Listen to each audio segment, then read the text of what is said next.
Good morning दोस्तों। Weather is very nice और मैं आज आपके साथ बात करने वाला हूँ एक ऐसी लड़ाई जो हिंदुस्तान भूलना चाहता है। मैं रेफ़र कर रहा हूँ 1962 की जो लड़ाई हुई थी हमारी चाइना के साथ।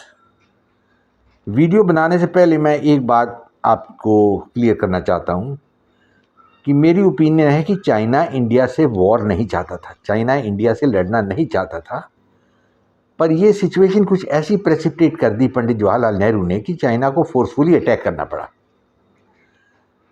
और ये बात भी दुरुस्त है कि 1950 ऑनवर्ड्स हिंदुस्तान जो था वो चाइना को, एक अंग्रेज़ी की कहावत है, ट्रीटिंग विद किड ग्लव्स, यानी इंडिया चाइना को फेस नहीं कर रहा था और जो रियलिटी है उसको हिंदुस्तानी अवाम से छुपा के रखी हुई थी। चाइना ने तिब्बत को ऑक्यूपाई कर लिया, जो चाइना का हिस्सा तकरीबन कई सदियों से है, और कुछ एरिया जो थे जो पहले तिब्बत के थे, जो अंग्रेज़ों ने ले रखे थे उनसे, जैसे अक्साई चिन है जिस पे इंडिया ने कोई एडमिनिस्ट्रेशन नहीं रखी थैंक्स टू पंडित जवाहरलाल नेहरू, वो उन्होंने ऑक्यूपाई कर ली। अक्साई चिन का एरिया आपको मैं अंदाज़ा दिलाता हूँ कितना है। ये है 30,000 स्क्वायर मील। आप समझिए इतना बड़ा एरिया इंडिया ने चाइना को गिफ्ट कर दिया एक तरीके से। खैर, ये सिलसिला चलता रहा। चाइनीज़ जो थे वो इंक्रोचमेंट करते रहे इंडिया में, इंडिया के अगेंस्ट, और हमारी जो गवर्नमेंट थी उनसे कोई रिएक्शन नहीं हुआ। और एक मैं वीडियो देख रहा था 1961 में, आई थिंक अक्टूबर नवंबर की बात है, पंडित जवाहरलाल नेहरू यूएसए गए और वहाँ जाके इन्होंने यूएस सेनेट को भी एड्रेस किया, और इनकी शक्ल से ऐसा लगता है कि इनको कोई वरी नहीं थी कि चाइना ने इतना एरिया ऑक्यूपाई कर लिया है और इंडिया को वो कुछ एक्शन लेना चाहिए चाइना के against. And he was behaving in USA जैसे मैं बहुत बड़ा एक कोई लीडर आ गया हूँ, और वो जनरली एडवाइस दे रहे थे। जॉन कैनेडी थे अमेरिकन प्रेसिडेंट उस time, he was advising him कि ये मत करो, ये करो, लाइक दैट, यू नो। और कैनेडी जो था वो इनसे बहुत छोटा था, तकरीबन 25-30 साल छोटे थे, तो he was just listening to him. पर very soon you see tables were to be turned. अब ये जब वापस आए तो इनको बताया गया भी चाइना ने ऐसे बिल्डअप किया है, पर एक इंडियन इंटेलिजेंस चीफ थे जिनके नाम है बीएम मलिक। ये हर बार नेहरू को ऐसी इन्फॉर्मेशन फीड करते थे जो नेहरू सुनना चाहता था। जो एक बात होता है, जो साइकोफेंट होता है और जो मेगलोमेनिक होता है, उसकी एक खासियत है, वो वही बातें सुनना चाहता है जो उसको पसंद है। और मलिक ने रियलाइज़ किया कि नेहरू सुनना चाहता कि चाइना इंडिया को अटैक नहीं करेगा, तो वो ऐसी इन्फॉर्मेशन नेहरू को फीड करता रहता था। और पंडित जी जो थे, इन्होंने आर्मी को बीफ अप नहीं किया, और उस वक़्त हमारे जो जनरल थे, टॉप जनरल जो थे, थिमैया ले लीजिए या जनरल थापर ले लीजिए, जनरल थोरट ले लीजिए, ये आपस में ही लड़ रहे थे। ये भी एक ट्रिक थी कृष्णा मेनन की कि आर्मी के टॉप ब्रास को लड़ाते रहो, विद द रिजल्ट कि कोई नॉर्दर्न बॉर्डर के बारे में सोच ही नहीं रहा था। एक बात आप सोचिए कि जनरल थापर जो बाद में आर्मी चीफ बन गए, उन्होंने एक खत लिखा जनरल थिमैया को, और उस खत में उन्होंने बहुत सी allegations chief of army staff के अगेंस्ट डाली, और लास्ट लाइन में ये लिख दिया कि इन एलिगेशंस का आप जवाब प्राइम मिनिस्टर नेहरू को दीजिए। तो इसका मतलब ये हुआ कि ये लेटर जो थी, ये कृष्णा मेनन और नेहरू ने बोला इस थापर को लिखने के लिए, और थापर जी ने ड्यूली साइन करके भेज दिया। एंड जो जनरल थिमैया थे, he was the army chief, और थापर तो उसके अंडर थे। तो आप सोचिए कि किस तरीके का एटमॉस्फेयर क्रिएट हो गया था इंडियन आर्मी में। They are not bothered about China. मैं वैसे भी आपको पहले भी बताया कि चाइना लड़ाई नहीं चाहता था, पर जब ऐसी सिचुएशन चल रही थी, नेहरू ने एक ऑर्डर दिया कि जो वेकेंट एरियाज़ हैं बॉर्डर में, उसमें हमारे ट्रूप्स जो हैं उनको पोजीशन कर दो। बड़ी अच्छी बात है, पर जब ट्रूप्स पोजीशन करने पड़ते हैं तो उनकी सप्लाई लाइन बनानी पड़ती है, सोल्जर्स को इक्विप करना पड़ता है, और ये सब नहीं किया। और गधे और घोड़ों के ऊपर, म्यूल्स के ऊपर इनको राशन आता जाता था, जो 10-10 दिन लग जाते थे पहुंचते हुए जहाँ जहाँ इन्होंने पोस्ट बनाई थी। पर चाइना को बड़ा गलत इंप्रेशन मिला कि ये नेहरू की क्या प्लान है भाई। और 2 बार आप याद रखिए प्राइम मिनिस्टर चाउ एन लाई जो थे वो इंडिया आए और वो एक अच्छी प्रपोज़ल लेके आए बॉर्डर सेटलमेंट के लिए। और वो प्रपोज़ल क्या थी वो मैं आपको बताता हूँ। प्रपोज़ल ये थी कि चाइना कहने लगा भी मैकमोहन लाइन जो है, जो एक आर्टिफिशियल बॉर्डर है जो ईस्टर्न सेक्टर में क्रिएट किया है अंग्रेज़ों ने, हम एक्सेप्ट कर लेंगे। क्यों?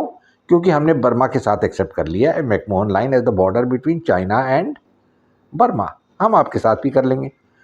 पर एक क्विड प्रो क्वो अंग्रेजी का वर्ड है, ये इंपॉर्टेंट है कि जो अक्साई चीन का सारा एरिया जो कभी भी आपका नहीं रहा और जो हमने कंट्रोल ले लिया वो आप रिकग्नाइज कर लीजिए वो चाइना का एरिया है। पंडित जी जो थे उन दिनों में ही वॉज थिंकिंग कि मैं बहुत बड़ा आदमी हूँ, माओ सी तुंग तो अनपढ़ आदमी है, मैंने तो हैरो गया हूँ, कैम्ब्रिज गया हूँ, मैं बारेट लॉ हूँ, तो मैं तो थर्ड वर्ल्ड लीडर हूँ। तो he did not agree to this proposals और चाउ एन लाई खाली हाथ वापस चले गए। उन्होंने रिपोर्ट जाके दी माओ सी तुंग को कि नेहरू जो है ये तो बॉर्डर सेटलमेंट नहीं चाहता और ये चाह रहा है कि मैं और ट्रूप्स आगे पोजीशन कर लूँ।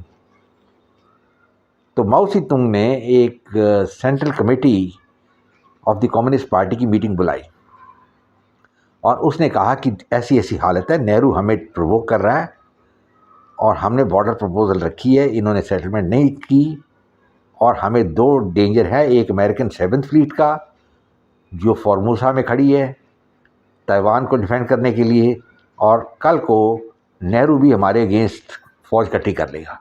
हालांकि मैं ये कहूँगा कि नेहरू की कोई इंटेंशन नहीं थी कि वो चाइना से लड़ेगा या करेगा कोई फौज इकट्ठी करेगा, क्योंकि फ़ौज के ऊपर उसका कोई विश्वास नहीं था। नंबर 1 उसको डर लगा रहता था कि यहाँ मिलिट्री कूप डिटानी हो जाए और मुझे जेल में न डाल दे इंडियन आर्मी।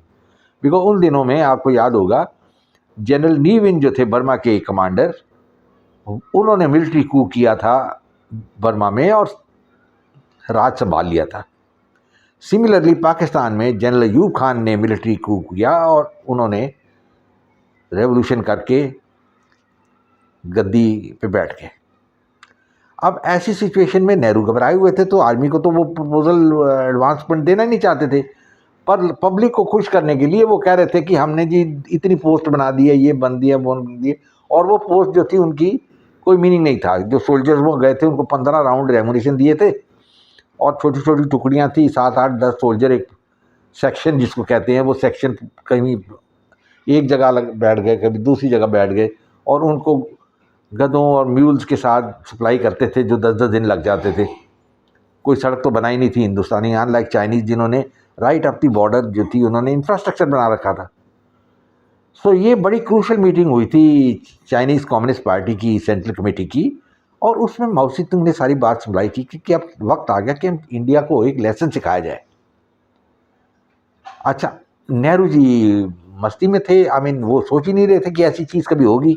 बिकॉज मलिक जो इंडियन इंटेलिजेंस चीफ थे वो बता रहे थे चाइना अटैक नहीं करेगा और नेहरू अपनी पॉलिसी कर रहे। अमेरिका गए और वहाँ जाके इन्होंने सोचा कि मैं बहुत बड़ा हीरो हूँ और जॉन कैनेडी से को एडवाइस देने लगे। वापस आए तो इनको सिचुएशन पूछा गया भी क्या बात है, तो नेहरू बड़े कॉन्फिडेंस थे, उन्होंने बोला मैं बॉर्डर को सॉल्व कर दूंगा। और अगर आप याद रखिए अभी हिस्ट्री में लिखा ही हुआ है, जून जुलाई महीने में तकरीबन नेहरू एक विज़िट पे जा रहे थे सीलोन, यानी उन दिनों में श्रीलंका को सीलोन कहते थे, और एयरपोर्ट में उन्होंने एक प्रेस कॉन्फ्रेंस की और उस प्रेस कॉन्फ्रेंस में उन्होंने कहा कि I have given instructions to the army to throw the Chinese out. ना ऐसी वाहियात स्टेटमेंट देना जब आपने कोई फोर्स नहीं वहाँ रखी, छोटे से टुकड़ियाँ बना के रखी हैं, इसका क्या मतलब था? ये एक्चुअली पब्लिक कंजम्पशन के लिए था, वो नेहरू कोई मतलब नहीं रखता था इसका। पर चाइनीज़ जो थे वो सीरियसली ले लेती बात। Chinese are very serious people और उनकी बड़ी पुरानी सिविलाइजेशन है, 4000 साल की, इंडिया से भी पुरानी। तो माओ सी तुंग ने नोट किया कि ये सब क्या हो रहा है और जनरल थापर जो थे वो एक मीटिंग में बैठे, उनको आर्मी चीफ बना दिया था थिमैया की जगह, बिकॉज ये चमचा थे कांग्रेस और नेहरू के, और इन्होंने वो खत लिखा था जनरल थिमैया को। तो जॉइंट सेक्रेटरी डिफेंस जो था वो वहाँ बैठे थे मीटिंग में, तो उन्होंने कहा भी पंडित जी ने इंस्ट्रक्शन दिया कि आप चाइनीज़ को बाहर फेंक दो। तो जनरल थापर ने कहा भी हम कैसे फेंक देंगे, हमारे पास तो ट्रूप्स नहीं हैं। उसने कहा ये आपके लिए ऑर्डर है। तो उसने कहा ठीक है, मुझे राइटिंग में दीजिए। तो जॉइंट सेक्रेटरी ने राइटिंग में लिख के दे दिया उनको। और जॉइंट सेक्रेटरी जो था वो 2 rank lower than general Thapar था। Thapar was after all army chief, और इसने ऑर्डर एक्सेप्ट कर लिया। एक्चुअली ऑर्डर उसको आना चाहिए थे नेहरू से, इसने जॉइंट सेक्रेटरी से एक्सेप्ट कर लिया ऑर्डर, और इसने इंस्ट्रक्शन दे दी कि ये पोस्ट जारी रखो। अब सिचुएशन ऐसी आ गई कि मौसी तुम परेशान होकर उन्होंने 80,000 ट्रूप्स बॉर्डर पे खड़े कर दिए, और ये सब खबर नेहरू को बाद में बताई गई। फिर नेहरू को मलिक ने बता दिया सर वो ऐसे खड़े हो रहे हैं, वो करेंगे नहीं, कुछ नहीं करेंगे, लड़े करें। पर देन सडनली उन्होंने अटैक किया। ये अमेरिकन इंटेलिजेंस ने इंडिया को बता दिया था कि ये अटैक आएगा, और अटैक को फेस करने के लिए इंडिया के पास 15,000 सोल्जर थे, और बहुत सारे सोल्जर जो थे उनके पास 15-15 बुलेट्स थी, और वो एक तरफा लड़ाई हो गई। इंडियन आर्मी के जवान मारे गए, एंड 3,000 सोल्जर इंडियन आर्मी के शहीद हो गए, 3,000। और इनका खून जो है ये पंडित जी के माथे पे है। नॉर्थ ईस्ट फ्रंटियर में, यानी जो नेफा था, जो आजकल अरुणाचल प्रदेश है, वहाँ तो हमारी आर्मी ने हाथी खड़े कर दिए, और जो हमारे कमांडर थे, जो नेहरू के कज़न थे, लेफ्टिनेंट जनरल BM कॉल, वो भाग गए वहाँ से और जाके दिल्ली में हॉस्पिटल में एडमिट हो गए, और जो एडमिनिस्ट्रेशन थी हमारी वहाँ कोलैप्स हो गई। तेजपुर का जो डिप्टी कमिश्नर था वो वहाँ से भाग गया अपने स्टाफ और वाइफ और फैमिली को लेके, और चाइनीज़ 30 किलोमीटर दूर पहुँच गए तेजपुर से। पर वेस्टर्न सेक्टर में इंडियन आर्मी ने बहुत तगड़ी फाइट दी, और रेडियो पीकिंग ने एक अनाउंसमेंट भी किया कि हमें हमारी कुछ कैजुअलिटीज़ हुई हैं लद्दाख में। बहुत ज़बरदस्त और धमासम लड़ाई इंडियन आर्मी ने फाइट की वहाँ। पर इनके पास ना तो वेपन्स थे, चाइनीज़ आते थे विद ऑटोमेटिक वेपन्स, हमारी फ़ौज जो थी वो ली एनफील्ड राइफल .303 जो फर्स्ट वर्ल्ड वॉर की राइफल थी उससे लड़ रहे थे। इसकी कौन रिस्पॉन्सिबिलिटी लेगा? अभी राहुल गांधी और ये सब मोदी के अगेंस्ट बोल रहे हैं वाहियात बातें, पर ये जो इंसिडेंट है मैं लोगों के सामने रखना चाहता हूँ कि this is what the Congress party did in 1962। India का बेड़ा गर्क करके रख दिया इन्होंने, पंडित जी ने पर्टिकुलरली, और इंडिया के 3 से 4 हज़ार आदमी उन्होंने प्रिजनर ऑफ वॉर बना लिए। और लद्दाख में आप एक पोटेंशियल देखिए कि कितनी ज़बरदस्त फाइट हुई। कुमाऊं रेजिमेंट के जवानों ने चुशूल में 4 गुना आपने ज़्यादा चाइनीज़ मार डाले, और मेजर शैतान सिंह वहाँ शहीद हो गए, उनको परमवीर चक्र मिला। बट ऑल दिस का क्या फ़ायदा हुआ? कोई मतलब नहीं था। ये तो फ्रूटलेस फाइट थी, बिकॉज पॉलिटिकली नेहरू फेल हो गए, मिलिटरीली फेल हो गए, और फिर कृष्णा मेनन को डिफेंस मिनिस्टर बना दिया, जिसको ना पता ही नहीं था कि साले टैंक क्या होता है या फील्ड गन क्या होती है। वो पॉलिटिक्स में ही लगे रहते थे। तो इस वक्त पार्लियामेंट में अगर आप पढ़ें तो आचार्य JB कृपलानी ने नेहरू के ऊपर अटैक माउंट किया और कहा कि ये जो डिफीट है ये तुम्हारी डिफीट है और तुम रिज़ाइन करो। अब नेहरू घबरा गए, पार्लियामेंट में क्योरस हुआ कि नेहरू रिज़ाइन करे। तो नेहरू ने कहा नहीं नहीं मैं रिज़ाइन नहीं करूँगा, मैं डिफेंस मिनिस्टर को रिज़ाइन करा देता हूँ। तो उसने कृष्णा मेनन को बोला तुम रिज़ाइन कर दो, एंड कृष्णा मेनन रिज़ाइंड। बाद में कृष्णा मेनन ने अपनी बायोग्राफी में लिखा है कि मेरा फॉल्ट कुछ नहीं था, मैंने नेहरू को बोला था कि आर्मी को स्ट्रेंथन करो नेफा में और लद्दाख में, और हमें कम से कम 3 या 4 डिवीज़न रखनी थी, पर नेहरू ने बोला नहीं, चाइना को अच्छा नहीं लगेगा। अब पॉलिटिक्स जो होती है ना जेंटलमैन, ये ऐसे नहीं होती कि दूसरी कंट्री को अच्छा नहीं लगेगा। अच्छा नहीं लगेगा क्या मतलब है? इंडिया बड़ी ज़बरदस्त, इंडिया को शिकस्त मिल गई, इंडिया हार गया। और हारना तो बात ठीक है, हार जीत होती जाती है लड़ाई में, पर बेबुनियाद कोई आदमी मर जाए फॉर नो राइम और रीज़न और 3,000 आदमी मर जाएं, उसका क्या मतलब है? कोई मतलब नहीं। और उन दिनों में आर्मी की कोई ख़ास पेंशन भी ज़्यादा नहीं थी, और ये जवान जो मर गए या ऑफिसर मर गए उनको मामूली सी पेंशन वगैरह मिली। बाद में ऑफकोर्स इंदिरा गांधी ने 71 में चेंज किया सारे रूल्स, बट फैक्ट इज़ कि 62 वॉर एक बहुत बड़ा धब्बा है, not on the Indian army पर इंडियन जनरल स्टाफ के ऊपर तो है ही, बिकॉज ये आपस में ही लड़ते रहे विदाउट डूइंग एनीथिंग। और जनरल थिमैया के बारे में एक बात बताता हूँ, ये आर्मी चीफ बनाया तो जब जनरल कॉल को कमांडर बनाया 33 कोर का ईस्टर्न सेक्टर में, तो उसने रिज़ाइन कर दिया। उसने कहा he is not competent, I will resign. पर इसकी condition of state of mind देखो कि इसने अगले दिन नेहरू ने बुलाया, इसने रेजिग्नेशन वापस ले लिया। अब ऐसा आर्मी चीफ जो है, जो एक दिन रिज़ाइन करे और दूसरे दिन वापस ले ले अपनी रेजिग्नेशन, उसके बारे क्या कह सकते हैं? आई मीन ही जस्ट एक स्ट्रॉ इन द विंड। और मानेक शाह की लोग इतनी बात करते हैं, मानेक शाह के अगेंस्ट इंक्वायरी चली, इनको स्टाफ कॉलेज का कमांडेंट बना दिया था और वहाँ अपने ऑफिस में इसने रॉबर्ट क्लाइव और वैरन हेस्टिंग्स की फ़ोटो लगा रखी थी। तो जब लोगों को पता चला भाई ये तो अंग्रेज़ ईस्ट इंडिया कंपनी के जनरल थे और इनकी फ़ोटो ये लगा के बैठा है, पेंटिंग बड़ी बड़ी, तो उन्होंने कंप्लेन किया। और कृष्णा मैंने जो डिफेंस मिनिस्टर थे उन्होंने इंक्वायरी की और एक जनरल उमराव सिंह थे, उनको भेजा भी तुम इंक्वायरी करके आओ। और ये सब पब्लिसाइज हो गया था। और by the time Umrao Singh आए, ये मानेक शाह ने सब ये फ़ोटो थी निकाल दी। सो वो उसको एग्जॉनरेट कर दिया, भाई नहीं किया। But I am just giving you an example कि किस टाइप के हमारे जनरल थे। और ये जनरल मानेक शाह जब बाद में जाके आर्मी चीफ बन गए और सारी क्रेडिट इसने बांग्लादेश वॉर की ले ली, जबकि एक्चुअल लड़ाई की और प्लानिंग जो थी वो जनरल जेकब ने की along with general Jagjit Singh Arora. खैर वो तो बात की बात है। चाइना में हमारे जो जनरल्स थे ये टोटली फेल हो गए। और नेहरू जो थे, एक बात और भी याद रखी, ये कुछ सिखों से, मैं नहीं कहता घृणा थी या क्या थी, पर वो अपैथी थी, यानी वो सिख को नहीं चाहते थे कि कोई आर्मी चीफ बने। और दो हमारे बड़े वरिष्ठ जनरल जो थे, लेफ्टिनेंट जनरल कुलवंत सिंह और लेफ्टिनेंट जनरल संत सिंह, को सुपरसीड कर दिया। और कुलवंत सिंह को सुपरसीड करना तो बहुत गलत बात थी, बिकॉज कुलवंत सिंह ही एक जनरल थे जिन्होंने नेहरू को खत लिखा कि आप चाइना से बिवेयर करिए, चाइना का ही डेंजर है। और नेहरू को ये खत अच्छा नहीं लगा लिखा, तो उसने बोला इस आदमी को बिल्कुल आर्मी चीफ नहीं बना सकते हम। तो इस कारण थिमैया को चीफ बना दिया। और थिमैया का कैरेक्टर आप देख ही लीजिए। तो ऐसे जनरल जब टॉप पे बैठेंगे तो ये लड़ाई क्या कर सकते हैं? ये कर ही नहीं सकते। सो इंडियन आर्मी की वो बहुत एक ह्यूमिलेटिंग डिफीट हो गई और हमारे सोल्जर्स इतनी ब्रेवली लड़े, पर उसका क्या फ़ायदा है भाई? आफ्टर ऑल 15 गोलियां लेके आप जाएंगे बुलेट्स के साथ, तो 15 बुलेट्स कब तक चलेंगी? 2 मिनट, 5 मिनट, 10 मिनट, उसके बाद में आप बेनेट के साथ खड़े हैं और वो चाइनीज आके कैप्चर कर लेंगे या आपको मार देंगे। खैर जेंटलमैन, ये एक लेसन होना चाहिए कि history is nobody's friends.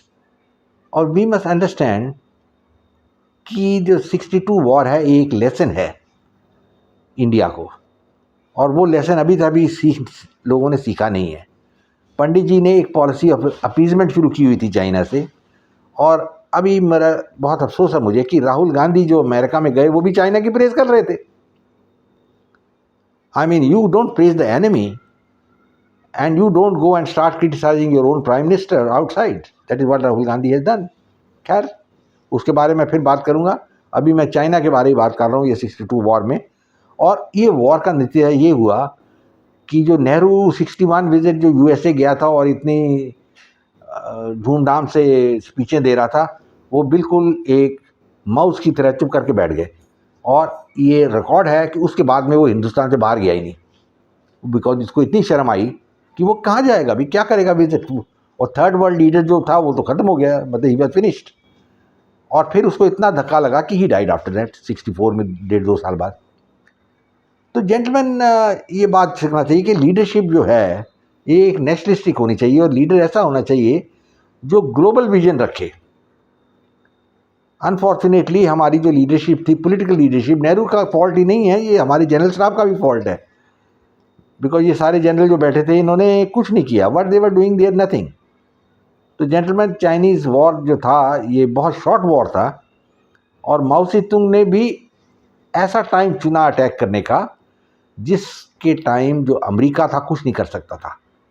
Because America at that time Cuban crisis में इन्वॉल्व था, जब निकिता क्रूश्चेव जो थे वो first secretary of the Soviet communist party थे, और उन्होंने मिसाइल्स तैनात करती थी क्यूबा में, और कैनेडी उससे वरीड था, वो उसने एक ब्लॉकेड डिक्लेयर कर दिया था क्यूबा का। और उस दौरान चाइनीज़ ने इंडिया की अटैक कर दिया, क्योंकि अमेरिकन जो थे वो प्री ऑक्युपाइड थे with the Russians. So gentleman, ये जियोपॉलिटिक्स की बात है। आप कहिए कि माओ से तुम स्कूल नहीं गया था ये वो, पर उसकी हॉर्स सेंस एक अंग्रेजी का वर्ड है, हॉर्स सेंस ज़्यादा थी नेहरू से।